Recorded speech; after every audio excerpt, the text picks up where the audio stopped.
పాపం జీవన్ సాబుని పోటీ ఏమంటే జీవన్ సాబు జీవనం నమ్ముకునే పోటీ ఇస్తున్న కుంభ ముడుతుందని చెప్పి ఆయన పోటీ అన్నాడు. జీవన్ సాబు చేయన్నాడు పోటీ అంటే ఎవరు లేరు అభ్యర్థి ఎవ్వరు లేకుంటే పాపం రోడ్డు మీద ఓటం దొరకబట్టి మెడలకు గంట కొడుతూ ఉన్నారు.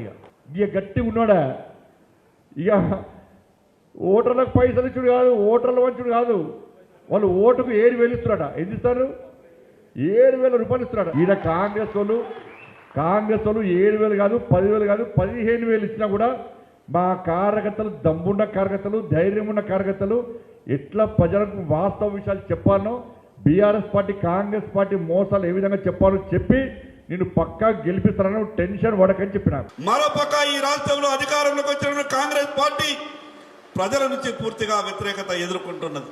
మరి ఇటువంటి అనుకూలమైనటువంటి వాతావరణంలో మనమంతా కూడా కష్టపడి పనిచేసి మన గ్రాడ్యుయేట్ ఎమ్మెల్సీ అభ్యర్థి అయినటువంటి అంజిరెడ్డి గారికి మన జిల్లా నుండి, ఉమ్మడి మన ఆదిలాబాద్ జిల్లా నుండి తెలంగాణ రాష్ట్రంలో మన పార్లమెంటు పరిధిలో 4 భారతీయ జనతా పార్టీ ఎమ్మెల్యేలను గెలిచి ఆదర్శంగా నిలిచినామో, రేపు ఎమ్మెల్సీ ఎన్నికల ఓట్లలో కూడా ఈ ఆదిలాబాద్ పార్లమెంటుకు ఒక ప్రత్యేకమైనటువంటి స్థానాన్ని మనం అంతా కూడా కలిసి ఇచ్చే విధంగా ప్రయత్నం చేయాలా.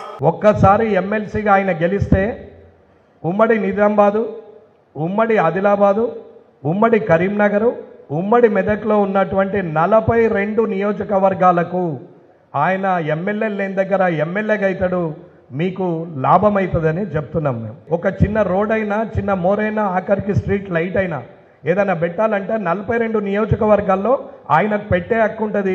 ఎమ్మెల్యేగా గెలిచిన నాకు, నా కామారెడ్డి తప్ప పక్కకు గజం కూడా జరగరాదు. ఇది అర్థం చేసుకోండి ఎమ్మెల్సీకి ఉన్న పెద్ద పేరేందనేది.